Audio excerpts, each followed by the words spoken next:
Imitates you very well. అవునా? నాకు కథ చెప్తున్నప్పుడు ప్రతి డైలాగు నాకు చెప్పిన ప్రతి డైలాగు మీ స్టైల్లో నాకు చెప్పేవాడు.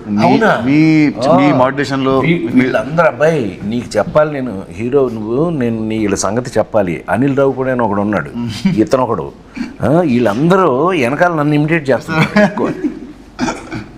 అల్లరగాళ్ళు అన్నమాట. చెప్పినప్పుడు కూడా అసలు ఇదే మాట నాకు ఇప్పుడు గుర్తొచ్చింది.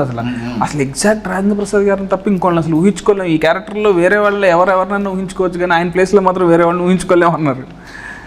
బట్ అదే చెప్తున్నాను కదా, నా పాత నేను హీరోగా యాక్ట్ చేసినప్పుడు రోజులు గుర్తొచ్చినాయి అన్నాను కదా. ఈ సినిమాలో నా క్యారెక్టర్ మీరు చూస్తే 100% మ్యాచ్, నా కోసమే రాసినట్టు. Thanks to you. అవును. అండ్ ఇంకోటి నీకు లుక్ నచ్చింది, లుక్ ట్రాన్స్ఫర్మేషన్ సార్. అసలు ఒక జనార్దన్ పెంట నుంచి జాన్ స్నోకి ఎలా మారారు అనేది ఇవన్నీ వాళ్ళు చూస్తారు రేపు. నువ్వు సీక్రెట్లన్నీ బయట చెప్పు. And especially our first scene where we interact, చాలా నాకు బాగా నచ్చింది. ఫ్రాంక్లీ స్పీకింగ్, శ్రీలీలతో నేను నెంబర్ ఆఫ్ ఫిల్మ్స్ చేస్తున్నాం. ఇదే కాదు, ఇంకా పెద్ద కమర్షియల్స్ కూడా చేస్తున్నాం, మాస్ జాతర ఇవన్నీ చేస్తున్నాం.